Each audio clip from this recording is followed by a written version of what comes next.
Bonjour tout le monde. Cette fois-ci, on va faire un cours intitulé Glomérulonéphrites aiguë post-streptococcique.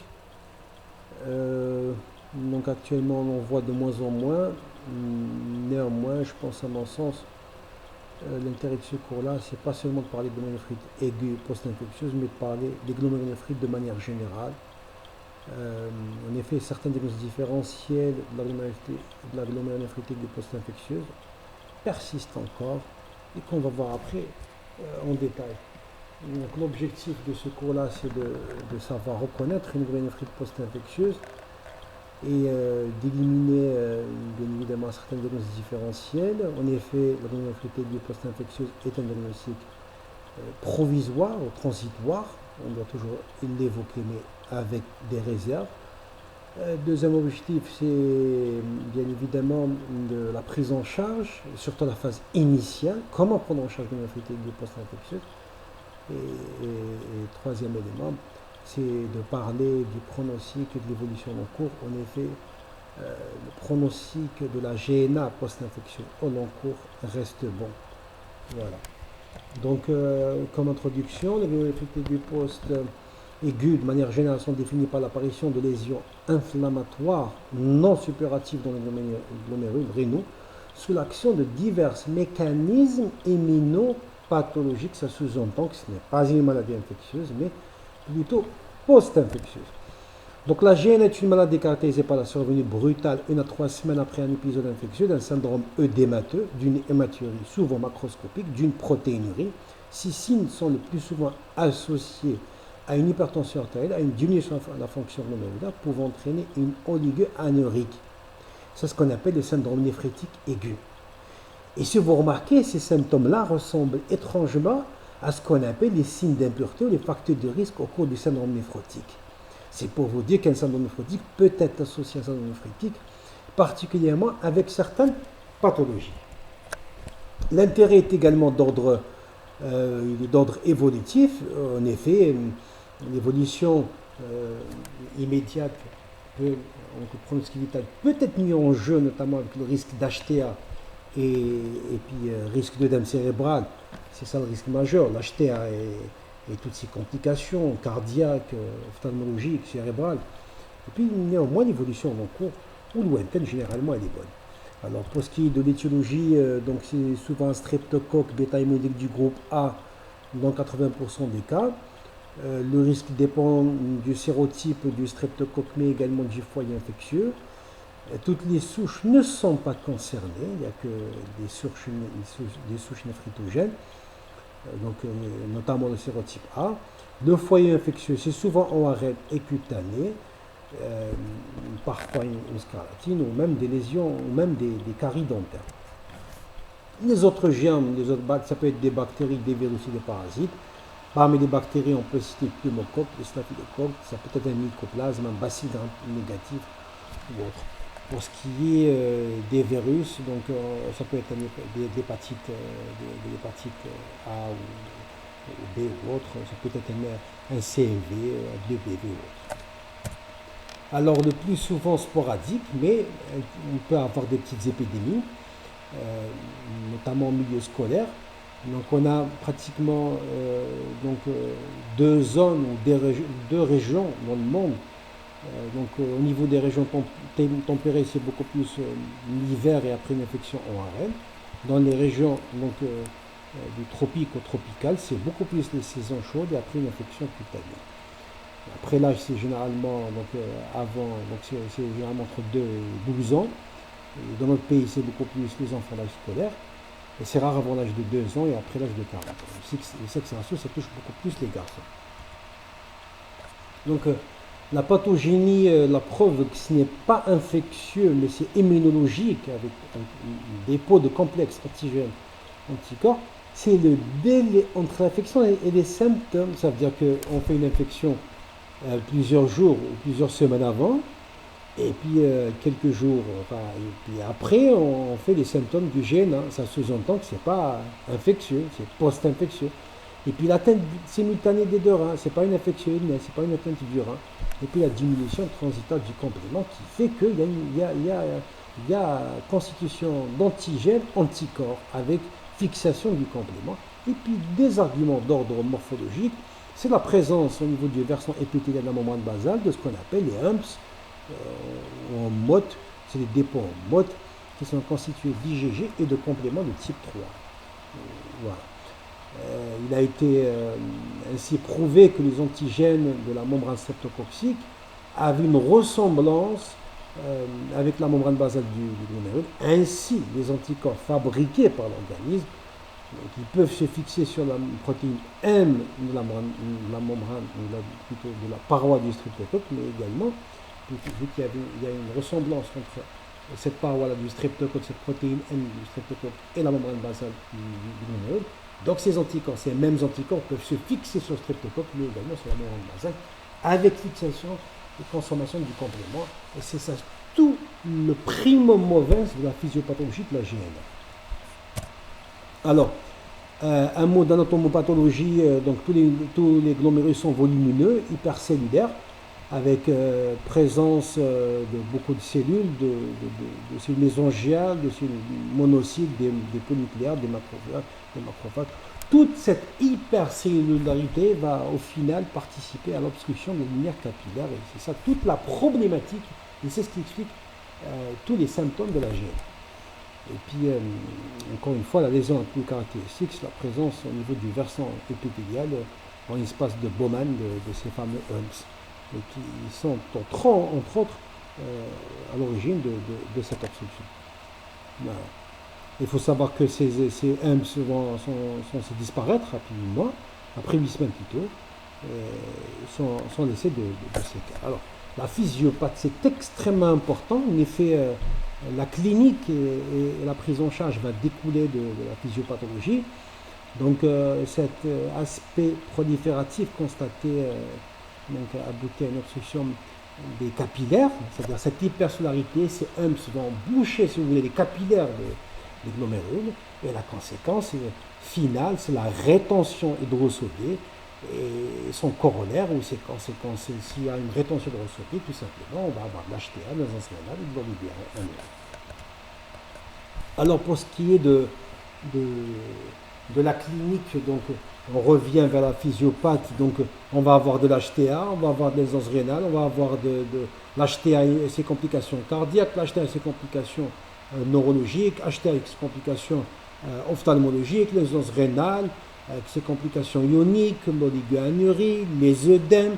Et là, j'aimerais attirer votre attention, les œdèmes du syndrome néphrétique sont différents des œdèmes du syndrome néphrétique. En effet, dans la GNA, dans le syndrome néphrétique, c'est une rétention hydrosodée par augmentation de la pression hydrostatique, mais pas comme dans le syndrome néphrétique, où c'est plutôt une diminution de la pression osmotique.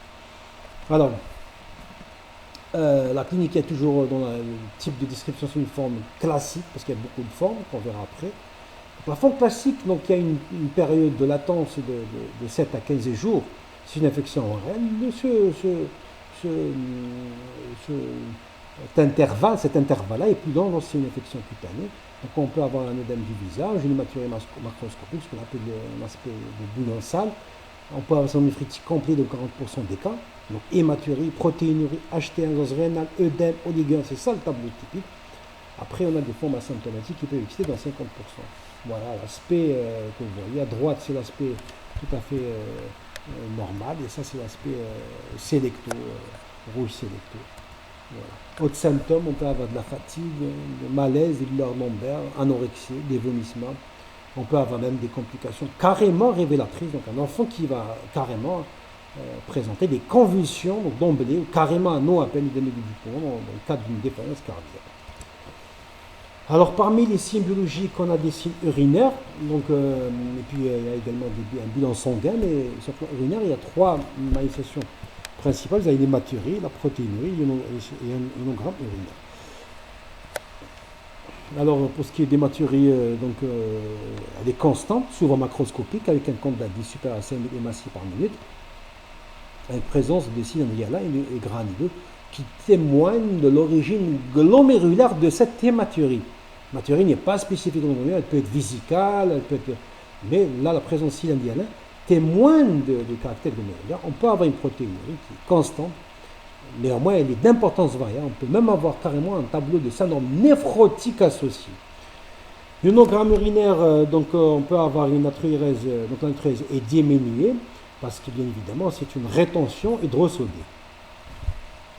Sur le plan sanguin, on a un dosage ou des bilans non spécifiques et des bilans spécifiques, enfin un peu plus spécifiques en tout cas. Donc on a l'élévation de l'urine sanguine, de la créatinine sanguine de manière modérée. L'ionogramme sanguin est rarement perturbé. Il n'y a pas de perturbation lipidoprotidique comme c'est noté au cours du syndrome néphrotique. Et au cours de l'électrophorèse des protides, on peut noter un syndrome inflammatoire fait d'une hyper-alpha-2-globuline, élévation alpha-2-globuline et une hyper-gamma-globuline, témoigne d'un syndrome inflammatoire.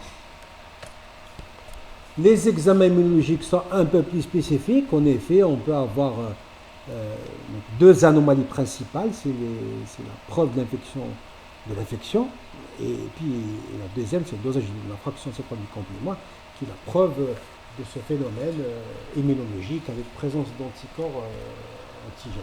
Alors la première, c'est la mise en évidence des antistreptolysines O, les ASLO, qui apparaissent 2 semaines après une infection pharyngée, maximale dans la 4e semaine.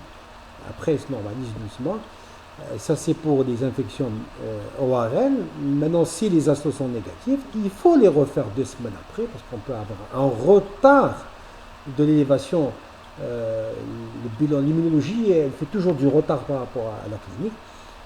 Néanmoins, ça serait également judicieux de faire le dosage des anti-DNase B dans le cadre d'une infection streptococcique cutanée. Le point de départ, c'est cutané. Voilà.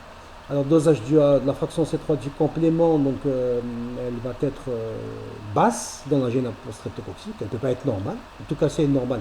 C'est un syndrome néphritique, mais il faut chercher une autre étiologie. Ce n'est pas une gêne streptococcique. Et elle portera sur la fraction C3, en bêta-1C globuline, très souvent très abaissée. Néanmoins, il n'y a pas de parallélisme entre la profondeur de cette diminution et la gravité de la maladie. Un fait important à citer, c'est que cette hypocomplémentarité, si elle se prolonge, on n'est pas devant une GNA post-streptococcique, on est vraisemblablement devant une GNA une glomérulonéphrite membranoproliférative chez les lieux chroniques, de mauvais pronostic, et que cet épisode que notre malade fait, ce n'est que le début d'une GNA membranoproliférative. C'est la raison pour laquelle, je vous ai dit au début du cours, que le diagnostic GNA post-streptococcique est un diagnostic provisoire à la phase initiale.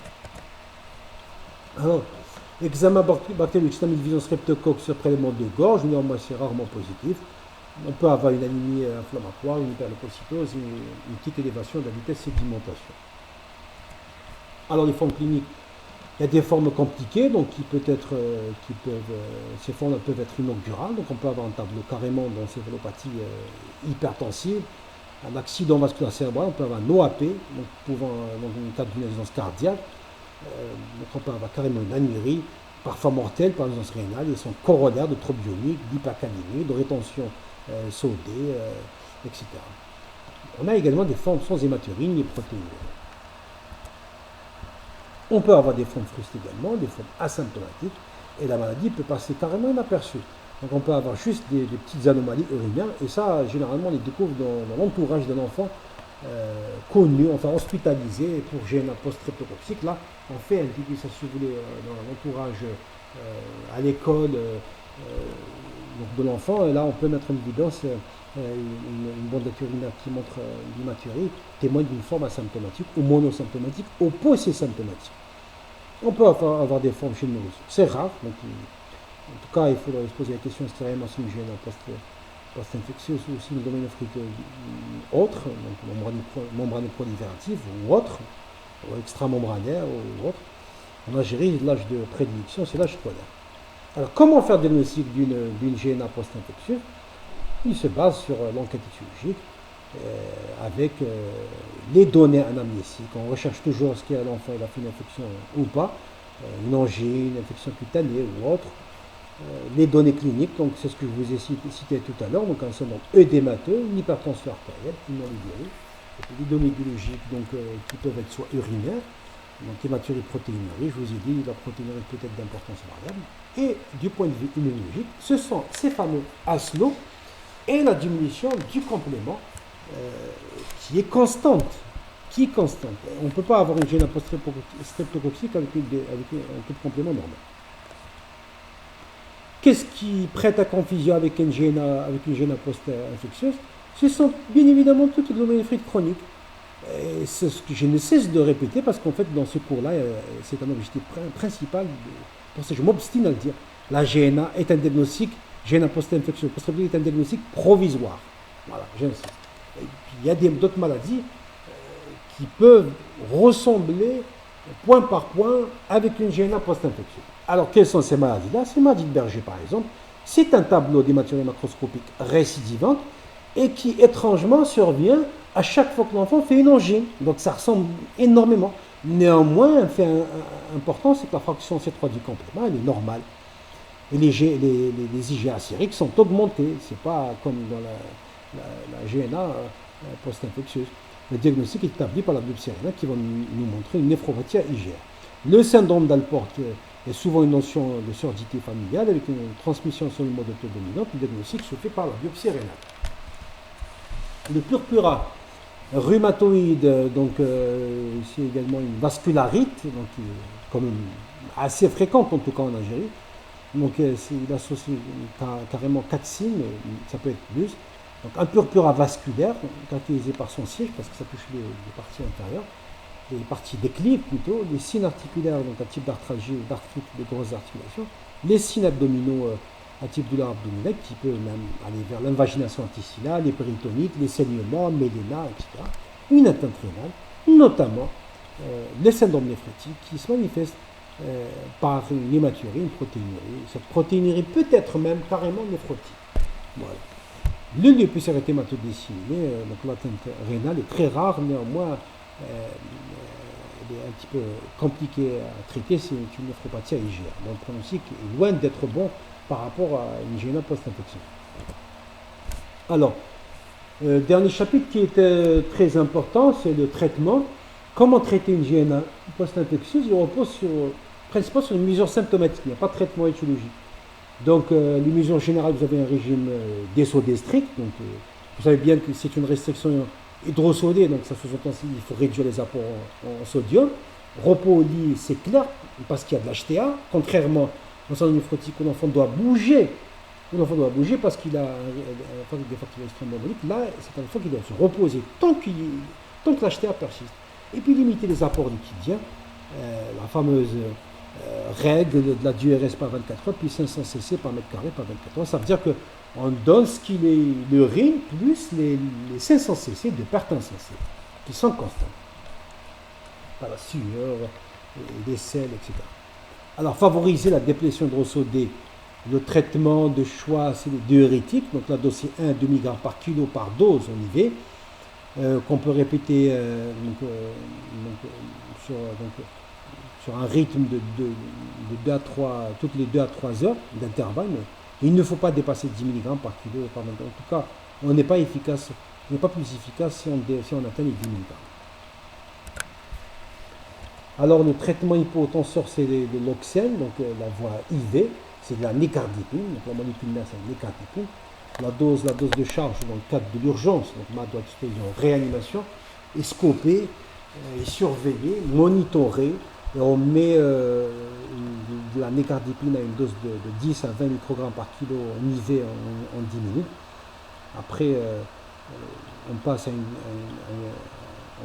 on continue à une dose continue, en IV continue à 0,5 à 3 microgrammes par kilo. Autres antihypertenseurs, l'hydralazine, c'est un vasodilatateur périphérique, donc c'est le népressol, qu'on peut prescrire par voie IV quand la situation l'oblige, quand il y a une urgence, on peut passer au péros en attendant de gérer la tension. L'anifidipine, c'est un inhibiteur calcique dans la posologie de 0,5 mg par kilo par 24 heures en cas de prise, donc par voie sublinguale. On peut donner également les bêta-glucans, mais avec prudence en surveillant la fréquence cardiaque et la tension artérielle. Il faut savoir que tous ces hypotensions antihypertenseurs doivent être arrêtés dès que la tension artérielle est régulée. Alors, la fameuse question, les antibiotiques, faut-il les donner ou pas? Bon, c'est très mitigé. En fait, les antibiotiques, on dit que le germe, pendant que l'enfant fait sa GNA post-infectieuse, il n'y a plus de germe. Donc, théoriquement, ça ne sert à rien. Les partisans de l'antibiothérapie disent non, il faut éradiquer le germe. En tout cas, nous n'avons pas beaucoup d'expérience parce que ces dernières années, on n'en a pas beaucoup. Et des malades à qui on a mis de la bézatine pénicilline, l'extensiline, il y en a d'autres à qui on n'a pas mis. Voilà. La diazépam, on peut le donner en cas de convulsion. Néanmoins, si l'enfant risque, les convulsions persistent, il faut songer à faire une dialyse. Ce n'est pas les antihypertenseurs, les anticonvulsants plutôt qui vont régler les problèmes à ce stade-là. Alors, indication thérapeutique, donc si le repos est lié à la phase initiale, de lâcher, donc vous avez des œdèmes, de l'HTA dématuré qui est franche, un régime sans sel, une restriction hydrique, l'extensiline plus ou moins. En cas d'œdème, donc il faut donner du diurétique. En cas d'œdème très important, donc il faut donner du diurétique. Action rapide, c'est furosémide. Durée, c'est jusqu'à une semaine maximum. Théoriquement, l'enfant est censé reprendre sa durée. En cas d'hypertension artérielle, donc en cas d'HTA modéré, il faut rajouter de l'hydralazine, qui est un antihypertenseur périphérique.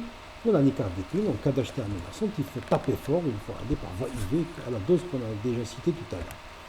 En cas de convulsion, on a déjà parlé de ça, du diazépam, sans oublier le traitement antihypertenseur, parce que tout simplement les convulsions dans un hémophysique, c'est des convulsions liées à une rétention, à de l'HTA, une rétention de ressources. Donc, ça ne suffit pas de donner du diazépam si le problème n'est pas réglé. Ça ne sert à rien de donner du diazépam si on n'a pas mis un traitement antihypertenseur, on fait d'épine, furosémide.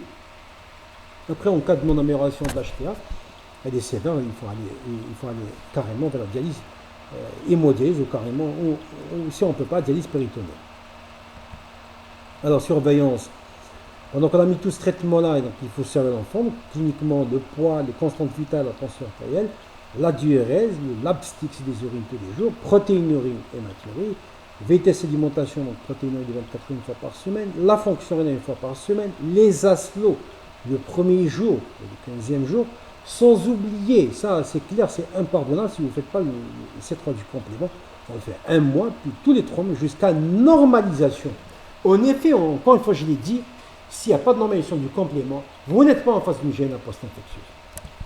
Allez-y faire une biopsie directement. Alors, l'évolution, on a une phase d'amélioration rapide, des œdèmes, avec l'augmentation de la diurèse. Dès que l'enfant se met à uriner, c'est des problèmes qui commencent à se réveiller. Donc, avec normalisation de la tension artérielle, de l'urée sanguine, des enséréments. L'hématurie macroscopique, au départ, elle décroît et devient microscopique. En tout cas, elle tarde. Macroscopique vers microscopique, elle met 2 semaines, mais sa disparition totale, donc elle peut jusqu'à 18 mois. Donc, c'est tout à fait normal, il ne faut pas s'inquiéter. La protéinurie, elle doit diminuer, c'est-à-dire si elle était néphrotique, elle doit disparaître, elle doit diminuer rapidement, mais en tout cas, sa disparition totale peut mettre également du temps jusqu'à 18 mois après l'épisode de la GNA. Mais cette fois du complément, théoriquement, revient en 1 à 2 mois, sa persistance doit nous inquiéter. Indication de la biopsie rénale. Quand est-ce qu'il faut faire la biopsie rénale? Donc à la phase initiale, donc si l'anurie persiste plus de 2 jours, s'il y a une urgence rénale plus de 10 jours, s'il y a un syndrome néphrotique plus de 10 jours, s'il y a un syndrome néphrotique aigu avec un complément normal. Les indications tardives, c'est beaucoup plus pour rechercher une GNA membrane proliférative entre autres. S'il y a une personne à protéinurie importante au-delà de 3 mois, personne d'hématurie macroscopique, bien elle est récidivante, ou bien une émission du complément qui est assez au-delà de 3 mois, de 4 mois. Ceci dit, ces indications peuvent changer d'une recommandation à une autre, mais classiquement, c'est pratiquement les mêmes indications retenues. Alors, critères de guérison, donc à une année, c'est l'examen clinique normal, pas d'hématurie, protéinurie, taux C3 du complément normal, et la fonction rénale qui est normale. Le pronostic. Le pronostic est en général bon, dans la majorité des cas, la guérison est complète, le pronostic vital est mieux en général à la phase aiguë, donc le problème c'est la phase aiguë. Dépasser la phase aiguë, généralement, ça ne pose pas de problème. La prévention reste le meilleur des traitements. c'est le traitement correct des angines. Donc je pense actuellement le traitement correct, je dirais même le traitement excessif, l'utilisation excessive des antibiotiques nous a permis certes de diminuer la fréquence de la GNA, mais je pense actuellement on est tombé carrément dans les effets, dans l'inverse, on utilise beaucoup d'antibiotiques.